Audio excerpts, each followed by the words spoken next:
Hi everyone, in today's video I am going to introduce you my classmate Danish, Hello everyone. who is studying the same program as me, Tourism and Culture Development.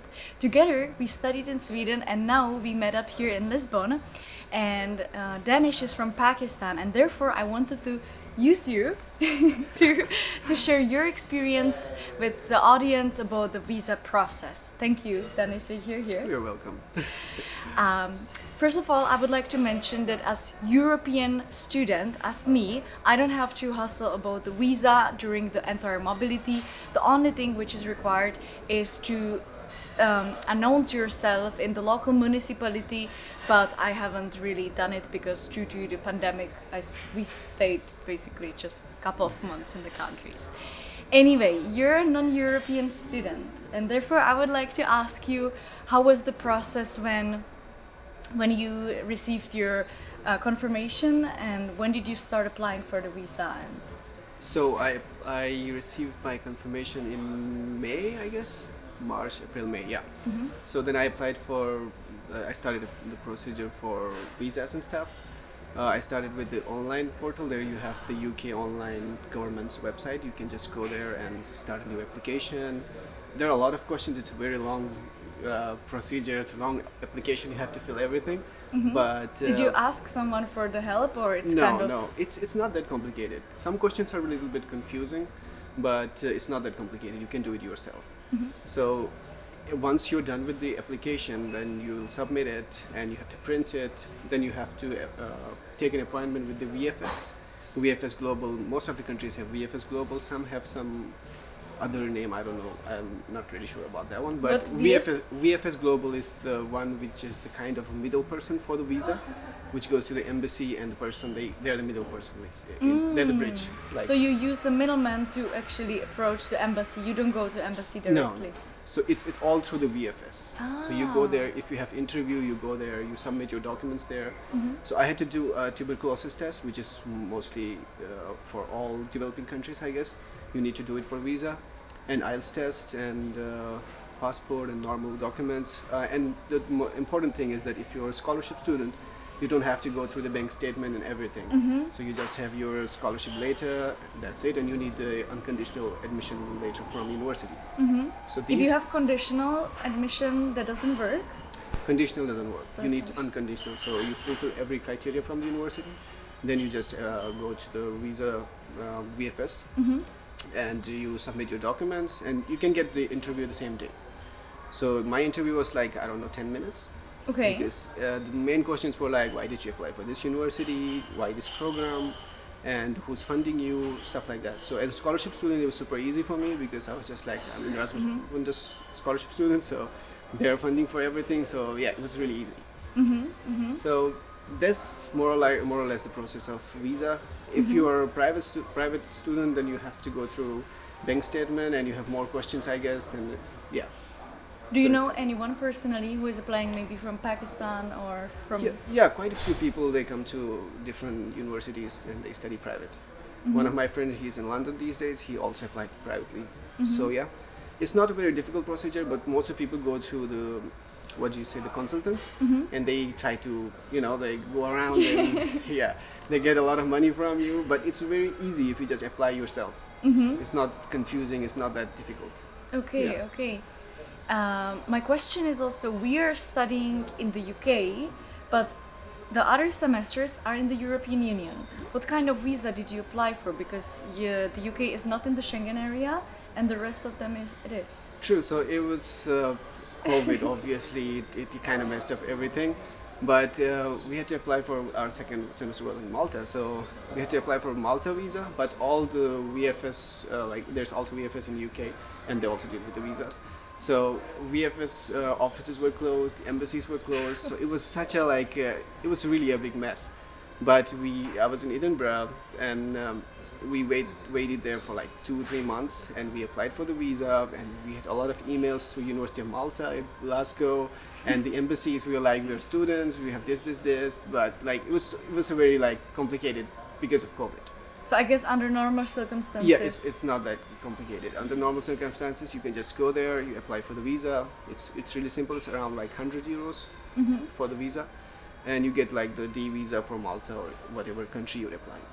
So, When you were mentioning this 100 euro for the visa, I guess you as also as non-European coming from very far away, the scholarship is a little bit higher for you. Did everything covered the visa things? And yeah, so the thing is, the stipend is same for everyone, European, non-European, but we get we get the travel cost.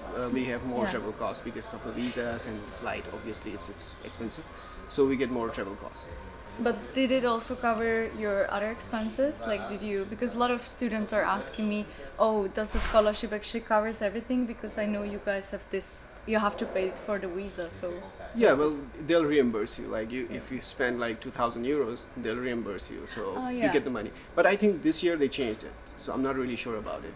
This year they changed a lot of things, and they also it's now more stipend, like I guess 1,400 euros or something. So I guess they changed the Erasmus programs a little bit. Yeah.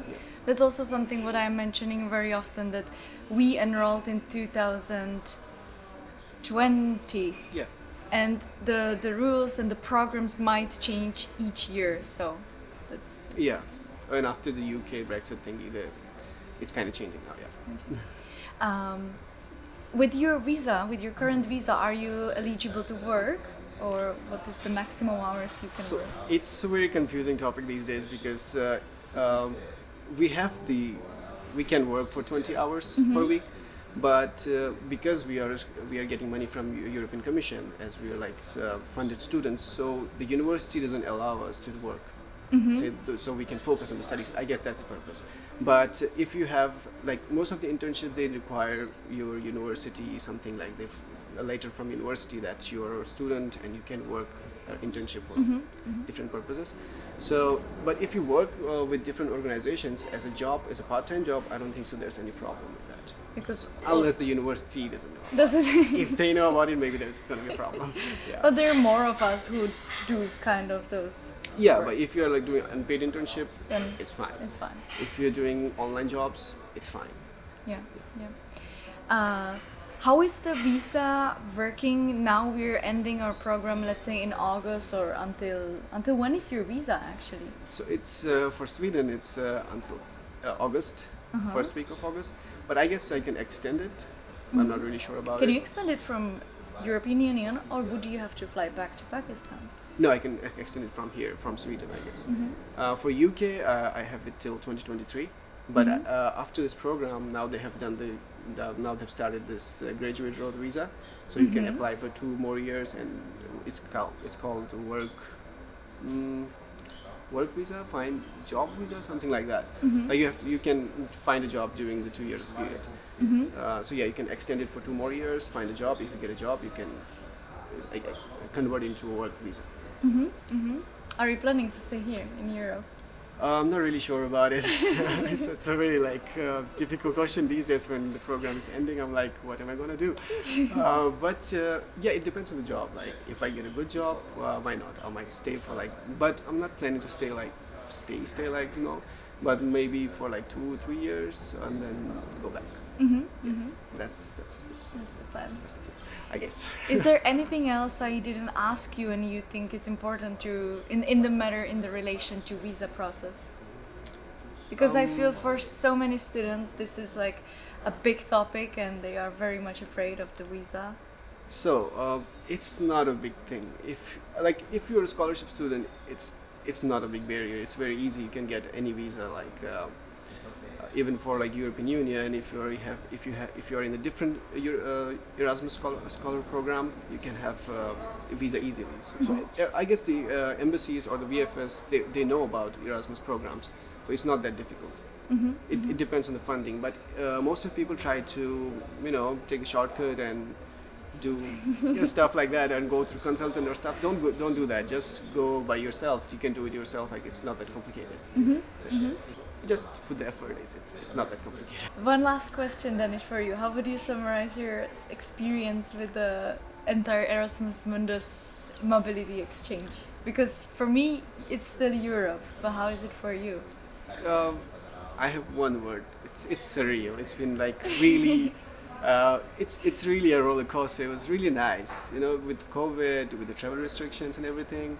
But I had a great time, like really great time. I would say everyone should apply for Erasmus scholarship programs because it's amazing. Like you don't have to think about a lot of stuff. You don't have to think about money. You don't have to think about, you know, there. I think like it's easy when you're not thinking about how to get money or how to sustain yourself because you're getting the money. So you can study and you can just go around, meet people, make friends. It's amazing. Yeah, Amazing. make friends. That's important. You should work in sales. Yeah, because I would completely buy it. I'll try. Amazing. Thank you once again, Danish. Thank you for sharing your experience. Thank you for inviting me for this video. It was amazing. Thank you guys for watching. If you like this video, don't forget to subscribe this channel, give it a like and write some comments for Danish. You will for sure read the comments under the video. And thank you and see you in the next video, guys. Bye bye.